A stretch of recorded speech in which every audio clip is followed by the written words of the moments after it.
What's up, everybody? Welcome back to No Counters, No Combos, and today I'm going to be bringing you the deck that I used in one of the recent Battle Chamber videos. It's a Goku's Lineage swap deck. I do apologize for the backdrop. I'm actually in my vehicle right now. I'm on the road for work, and I figured I'd still, want to bring you guys this content even though I'm not in my usual setup or my usual comfort zone. I figured, I've been belaboring it long enough. It's time to just get it out there so you guys can start benefiting, with a pretty decent swap deck, I think. So we're going to get right into it. First thing we're going to go over is the leader. We're using the Son Goku leader on the front, the Kid Goku on the front, and then he awakens into Super Saiyan Goku on the back. In my opinion, I think this is the best swap leader that we have right now, simply because when you attack, his auto activates, which allows you to discard a Goku's Lineage card and draw two cards. So it's kind of like similar to Harudegarn, which is really good because it nets you advantage and it builds your hand size up. And it does kind of fuel your drop area for Fu, which you're seeing there in the profile. But I think this is a very good leader. You awaken, of course, at 4 life, and you can untap 2 energies. And then on the back side, the leader attacks and draws 1 card. Very simple. But when he attacks, he gains 5,000 power. And you can also select one of your battle cards on the board and give that 5,000 power as well. So it's a pretty interesting, interaction, and it just pumps up your battle cards, and you can just swap them out and stuff like that. So pretty good leader. Don't sleep on this. A few people have been having success with it. I've had success with it, obviously. You can't see that in the Battle Chamber video because I get straight mollywopped by my teammate Kevin. Shout out to you, Kevin. But it is a really fun deck, and it's a lot of it's pretty competitive. So let's get right into it. So the first card we're going to go over is Scientist Fu. Right now, 1 drop, essentially, 1 energy overwhelm for 25,000 power and double strike. And that draws you 2 cards. It's just way too powerful. It's very good against a lot of these aggro matchups because it puts another body on board that can swing for lethal late in the game. And it just nets you a ton of value. If you're not playing Fu right now in your main board, if you're having success with that deck, I want to see it because Fu is that good. Next, we have Successor of Hope, which is the 0-cost extra card that came out in set 4. It allows you to search for your entire deck, essentially, except for your extra cards and your Fu and your 8-drops. But still, there's a lot of targets for you to search in this deck, and whatever piece that you might need at that specific time, you can go grab it. Then we're playing Nimbus. Nimbus is the best negate in the game right now. For 1 yellow energy, you can essentially stop your opponent in their tracks. And if they get greedy and want to swing with their leader first, you can play Nimbus. And they only have 1 more battle card. And then I like to combo Instant Transmission with Nimbus, because what it allows you to do is allows you to keep up that 1 energy for Nimbus, tap it, negate the leader attack, and still have a defense, because Nimbus can be Instant Transmission rather can be played for free when you have a Goku's Lineage leader. So you just take a life and you negate the attack. You essentially stop their turn. So you're just taking 1 damage. You're kind of putting yourself closer to awakening, but you're also stopping them in their tracks. And if you negate these aggro decks and they can't combo, then they're not going to be able to restand with Sensu Bean or Unyielding Trunks or anything like that. The Instant Transmission Nimbus combo is really, really good. I was trying Roshi for a little bit, but I felt like Instant Transmission was better because it's essentially free, whereas Roshi, I'd still have to keep 2 yellow energy up for it. So I chose Instant Transmission over that. We're going to get into some of the battle cards here. So, as you can see, I'm not playing Bardock the Progenitor. The reason I'm not playing Bardock is because I take life with Instant Transmission, so I don't want to put myself at an unhealthy life total early on in the game and not be able to recover from it, because you do have to get to a certain point with this deck in order to really, take advantage and optimize your plays. So I like Grandpa Gohan simply because as far as swap is concerned, he has the same stats as Bardock. He's a 1-drop card that allows you to swap into 2 for no energy. So you basically get a 2-drop swap for free. But he's also a blocker. So late game, when you have all of your 1-drops that you've swapped out in your hand, you can just put him on the board and he could be used as a blocker. So it's not too bad. Next we have the Gohan that has Barrier, that you swap him in off the Grandpa Gohan. The reason I like this card is because he has Barrier. I know a lot of people are using the 2-drop Goku with 15,000 power. Yeah, that's a bigger body, but I love just having Barrier because a lot of people, especially like these SS3 decks, are playing like main board removal with like Piccolos and Foos and stuff. So I like having Barrier because it guarantees me, the ability to climb up the ladder and continue to swap out. The next card we have is Caring Mother Videl. Now, This is a poor man's Goten. Um, when I was playing this deck, I didn't have access to Goten just yet, and I'm still debating whether or not I'm going to take Videl out for Goten. But I kind of like Videl. She's a 2-cost yellow battle card with 5,000 power, and her effect is activate main once per turn. You can switch her to rest mode, target a battle card that you control, give it 5,000 power, and draw a card. It's not as good as Goten because you're not looking at the top 3, but you are pumping your battle cards, and it's giving your opponent another attack target essentially because they don't want you netting so much advantage from Videl that they're going to want to attack Videl. So essentially it works as like kind of like a blocker slash negate, because if you can do your Nimbus transmission combo and save Videl for next turn and then bring another one out, it's dirty. You just draw a turn, you just draw so many cards and you pump up your battle cards without even having to combo. It does stop your ladder, but you're doing it early enough in the game where it's not going to hurt you.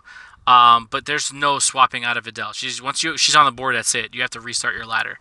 So I probably would start a secondary ladder because that's how I usually play the deck. Is I'll build the primary to secondary ladder and just bring her in through my secondary ladder. Next, we have the 3-drop Goku. Basically, 15k barrier and allows you to swap up to a 4 for 2 energy. Again, he's got barrier, so we're putting him on board here. You can attack a lot with these decks because they have barrier, so you don't really have to be too afraid of, responses except for like Mafuba. And you can then swap them out and bring in a bigger body. So he's really good because he allows you to do that. And then as you can see, I'm playing 2 of the Super Saiyan 2 Gohan. I really like this card, but it doesn't have barrier. Like if he had barrier, it would be busted because I would just use him as my primary, 3-drop target. But he doesn't have barrier, so it's kind of situational when you bring him in because of the added fact that I don't want to lose him and then completely just stop my progression up the swap chain. So I do bring him in when there is a card that I need to remove. If it's sideways, I'll just bring him in, and swap him in or hardcast him for 3 and then just blow up a tap battle card and, proceed with my combo. He is very good. If Shugesh was still a thing, obviously this is another Shugesh target, but nobody's playing Shugesh right now because Cronoa literally is the silver bullet to that card. But I do like the Gohan a lot. Super Saiyan 2 Gohan is probably my favorite version of Gohan, and Gohan's my favorite character, so it just goes hands in hand with that. And then the best card in the deck is the Adolescent Gohan, the 4-drop 20k with barrier. When you swap him in, you draw 2 cards. So essentially, he's a 20k body that you're putting out on board for 2 energy, and he's drawing you 2 cards, so he's plussing 1.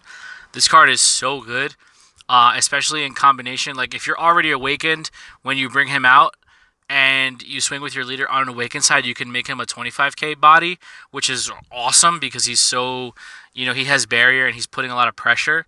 But I definitely wouldn't attack with him if you know you're not going to be able to defend, or if you don't have enough energy to swap him out, because as I said, once you lose your battle cards, your ladder just completely stops.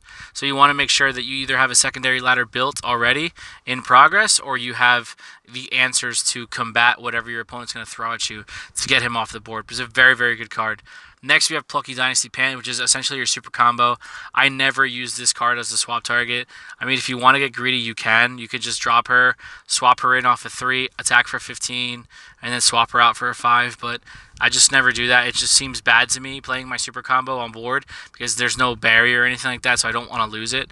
So she's just your classic 10k draw card. But she only works with Goku's Lineage leaders, so you definitely have to be using a Lineage leader. So the next card we have is SS Blue at the Apex Goku. He's basically your swap in off of the 4-drop for 3 energy, so he's a 5-drop that you can play for a 3. And he's really, really good because he has barrier also. He's a 25k double striker, and when you put him into battle, he does destroy one of your opponent's battle cards. So I like the Lineage archetype because it has removal, it has defense, it has barrier, it has blockers, it has a lot of, the different, things that you're going to need to make something function optimally. So I like it. It's a very, very good card. 25k double strike does put pressure late game, and he also has swap 8 for 4. Which you will see as we get later on into the deck, but you can see later on what to expect there. But it's a very, very good card. Do not sleep on barrier. Barrier is so good, and being able to have multiple cards with barrier just helps you, solidify your plays. Next, we have 2 of the SS4. The SS4 here. Basically, I just have him in here because he's a good finisher, for low cost. So he can also be swapped in off of the 4-drop for 3 energy. He's a 25k single strike, no barrier, but his effect states once per turn, active main, you can take a life to restand him, and if you're at 2 or less life, he gains triple strike. So you can swing at your opponent, do whatever it is you have to do if they're at 4 life, bring them down to 3, and then if you're at 2, you can take a life, or if you're at 3, you can take a life, put yourself down to 2, restand him, and gain triple strike, and you can just shotgun into from there. It's not the most efficient way to win, but it can, grab somebody off, off guard, and you can kind of just pressure that way. I just kind of have him in here to like cap off my secondary ladder because my primary strategy is to go Grandpa Gohan, into Goku, into Gohan, into SS Blue, and then into Mastered Ultra Instinct. That's the primary ladder. But if I have to build a secondary ladder, it doesn't hurt to bring in SS4 because if for some reason your opponent survives, it does give them a target to get off the board because they're going to have to get him off the board if they want to ensure survival for next turn. Then we're going to go into 3 of the Mastered Ultra Instinct. This card is so good. It's a swap in for 5 energy rather, off of the 5-drop. And what it allows you to do is when you come in, it has deflect, so you can't, respond to it with counter battle cards or counter, ETB effects and stuff like that. And what it is, it's this dual attack triple strike. So this card alone can do 6 damage. And his auto is that when he comes into play, you can select 3 of your opponent's battle cards, ignoring barrier, and put them in rest mode, or switch 3 of their energies to rest mode. So this card singularly answers SS3 because if they want to be cute and be greedy and restand those 3 energies for defense, if you bring in this guy and you tap them down, SS3 Goku does play a lot of 10k combos because they always have that energy open on defense. So if you tap them out, you're in good position to win because they're not going to have an answer to your big battle cards, for you to end the game. And like I said, he's dual attack triple strike, so that's insane. And then of course the last card we have is Goku Jr. I honestly have never gotten this card off. A lot of time it's energy, or I pitch it for the leader's effect to draw 2 cards, but I like the flavor of it, and I like to have it as like a secondary win condition if I need it. It's a 40k body ultimate, so you can only run 1 copy in the deck. Its auto is pretty good. You look at the top, I think it's 5 cards, and if there's 5 different names for the lineage, it gets like an effect. Again, I apologize for not knowing what he does. It goes to show you how little I use this guy. Maybe I should have did my homework and known his effect before I posted this video, but this is the deck that I ran. You can literally change that card out for anything that you want. If you want to play a 3rd SS4 or a 4th Master Ultra Instinct, whatever you want. I just threw it in there just because, we were able to pull it out of our case, so I figured why not use it. But competitively, I've never casted this card. So that's pretty much it. I mean, that's the build. Definitely, tweak it to your playstyle. Again, I'm probably going to experiment playing the Goten over the Videl to see how that works. But I like this deck a lot. I think the Mastered Ultra Instinct, coming out so early, does put a lot of pressure on SS3 leaders. So if you're having an issue with SS3 leaders, try this out. You're always going to maintain hand advantage over them because you're just going to build crazy big hands with your unawakened side, and it's just so good. You're going to draw so many cards with Gohan. You're always going to have a huge hand, so try it out. If your meta essentially is SS3 defensive decks, try playing this Master Ultra Instinct guy and tap down those energies so they can't combo out with all their 10Ks. But that's pretty much it, guys. If you like the deck, let me know in the comment section below how you feel about it, or if you're going to try it out. Let me know if there's any decks that you guys are looking forward to seeing that haven't been showcased on YouTube yet. Otherwise, thank you so much for watching. Quick shout out to my sponsor, Computer and Gaming Universe. Without you guys, I wouldn't be able to do anything on this channel, so shout out to all of those people over there. Shout out to my teammates, Enrique, Kevin, Brian, Danny, Nick. Shout out to you guys, countless hours of playtesting that we've put in just to kind of stay relevant and to kind of just keep up with the meta the way it's going right now. Otherwise, guys, thank you so much for the support. We're almost at 1,000 subscribers, so let's get there. Let's get you guys some free stuff. If you haven't already subscribed, please do so. Like and share. Do whatever it is that you have to do. Don't forget to enter the giveaway if you haven't already. Hashtag Road to 1K. We're giving away a pretty cool prize, I think. It's a complete master set of the Ultimate Box product that just came out recently. So you're basically getting a playset of every card and one of each leader. The playsets are, of course, non-foil, but we'll be sending you the entire package pretty much.